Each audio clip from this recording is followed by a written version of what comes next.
if you are stepping into the workforce right now, and I'm looking specifically at Gen Z here, but honestly, this applies to anyone starting a new chapter, the vibes are, I mean, to put it mildly, hostile. Oh, completely. It is not an easy time. Right, because you have this intense Hunger Games level competition for entry-level roles, Mhm.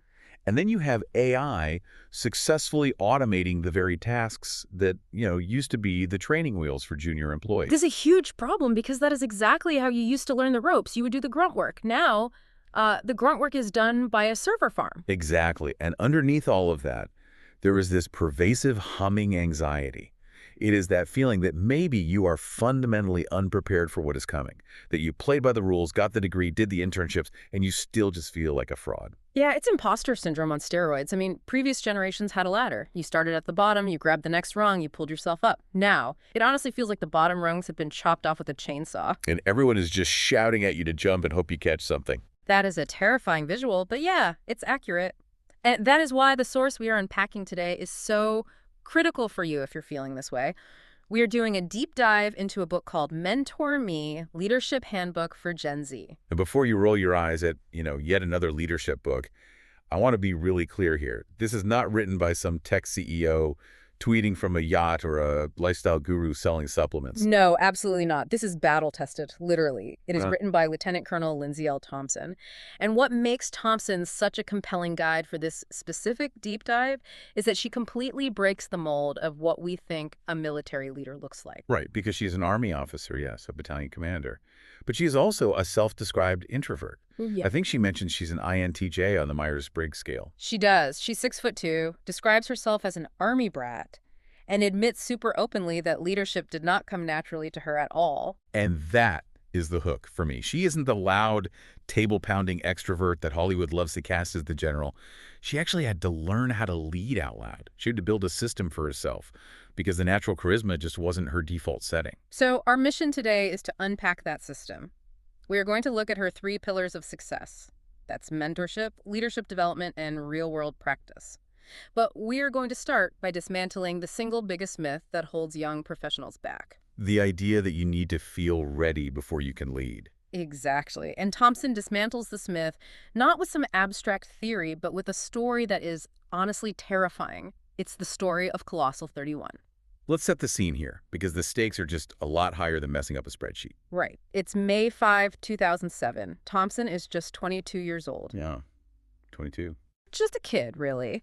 She is a brand new second lieutenant deployed to Afghanistan as an intelligence officer. Now, keep in mind, her training up to this point was textbooks. It was Cold War scenarios. She has 0 combat experience. She is, for all intents and purposes, a kid in a war zone. And she is standing in the TOC, the Tactical Operations Center. For those who haven't seen the war movies, this is the nerve center. You've got wall-to-wall screens, radios chattering, low light, super high stress. She is monitoring a live feed from a CH-47 Chinook helicopter, call sign Colossal 31. She had actually just briefed that crew less than an hour before. So she knows them. She knows them. She's watching the thermal imaging feed on the screen, and suddenly the screen just goes white hot. And for those who aren't familiar with thermal imaging, white hot implies extreme heat. Fire, an explosion. The helicopter had crashed and was actively rolling down the side of a mountain. I really want to pause on her reaction here, because usually leadership books tell you that in a crisis, the leader becomes this stoic statue. They just take command. But Thompson is incredibly honest. She says her vision blurred. Her hands were shaking so hard she couldn't even hold a pen.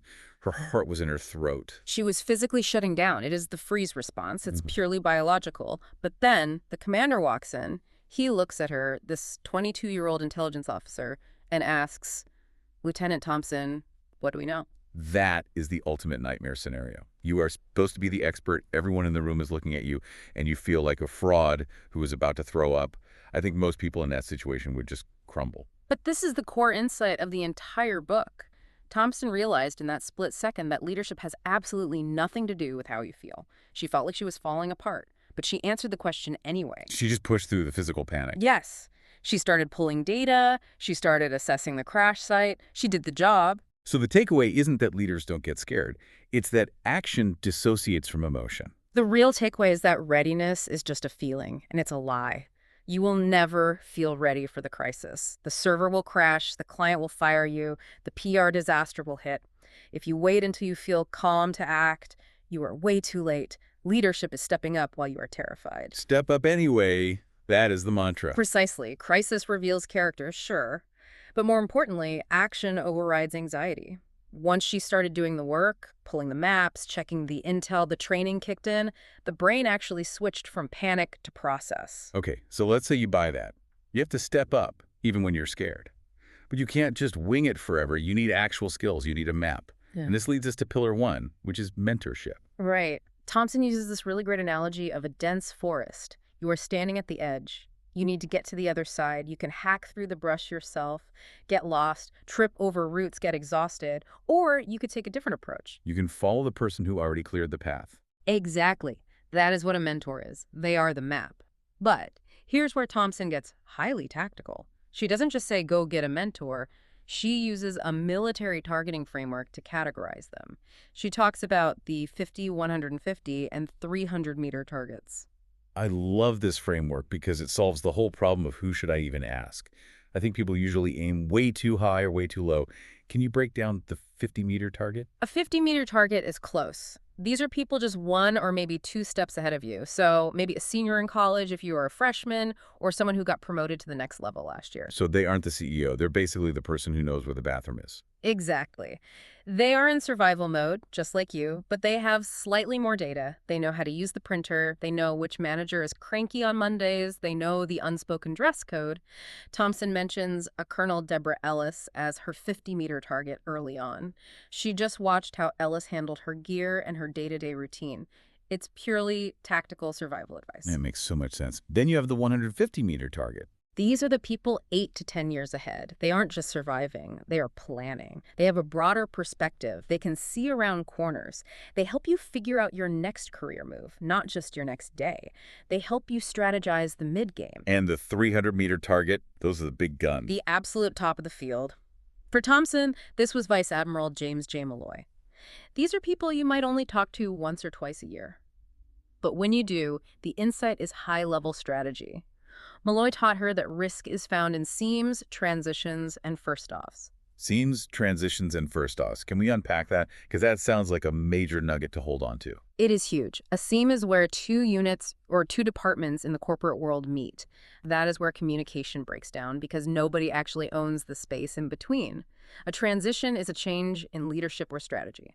And a first-off is doing something new for the very first time. So Malloy was basically teaching her to stop worrying about the routine stuff and watch the gaps. Exactly. You only get that kind of high-altitude wisdom from a 300-meter target.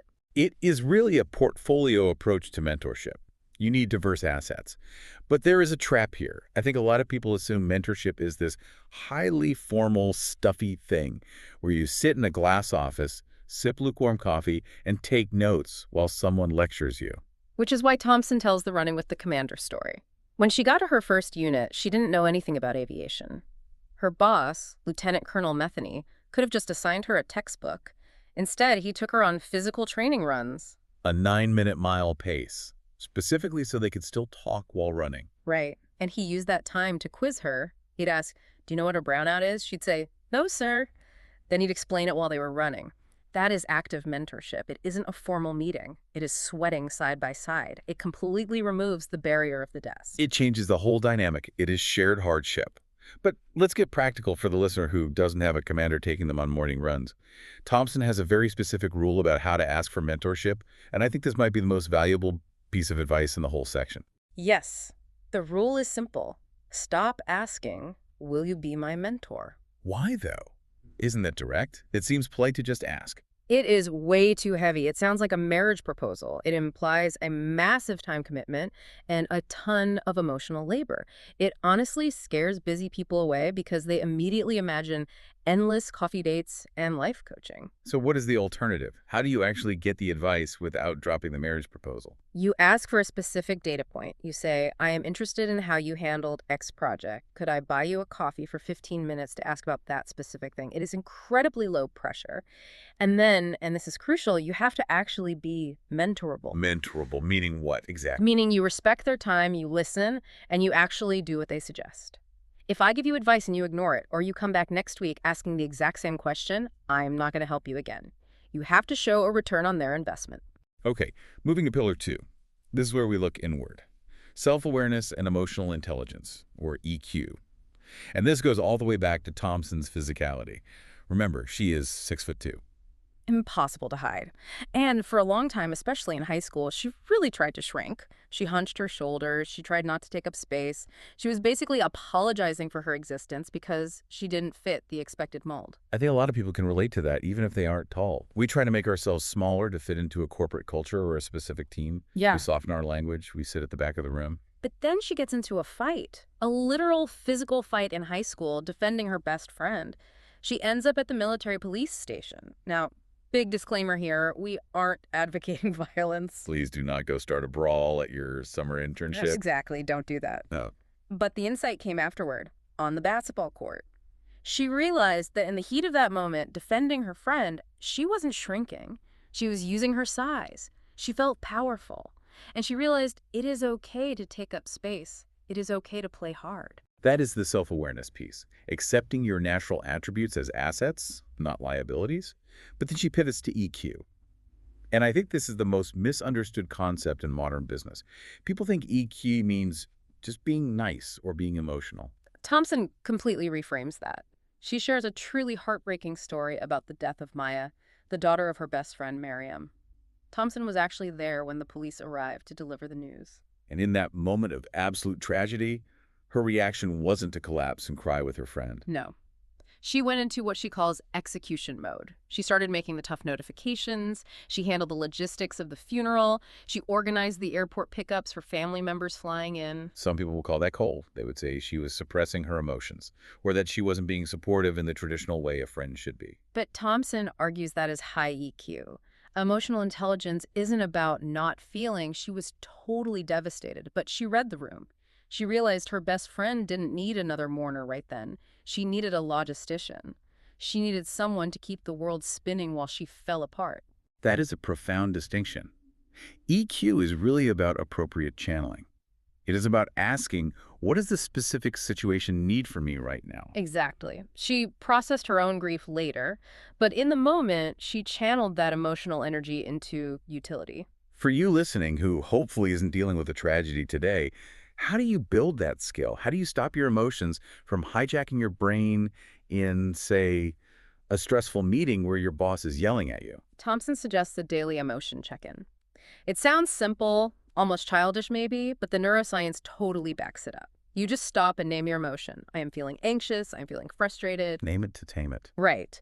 When you are emotional, your amygdala, the lizard brain, is firing off. When you force yourself to name the emotion, you have to engage your prefrontal cortex, which is the logic center. You literally move the blood flow in your brain from panic to process. It acts as a biological brake pedal. It does. And if you do it daily on the small stuff, you get better at regulating in the big moments. You become the person who stays calm when everyone else is losing their minds. Okay, let's hit pillar 3, which is real-world practice. We have the mindset, we have the mentors. Now we need to communicate. Thompson introduces a concept that I honestly wish every corporate email writer would tattoo on their hand, BLUF. Bottom line, up front. It is the gold standard in the military, and it saves lives. But in the corporate world, it saves sanity. Because most of us communicate in reverse. We tell a long story. We say, so I was looking at the Q3 data, and then I talked to the vendor, and the weather was bad, so. Yeah. And 5 minutes later, we finally get to the point. Which is exhausting for the listener. BLUF means you start with the headline. I recommend we renegotiate the contract immediately. Then you give the context. Then you give the reasoning. It feels aggressive, though, doesn't it? Just jumping straight to the point like that. It feels direct. And Thompson struggles with this herself.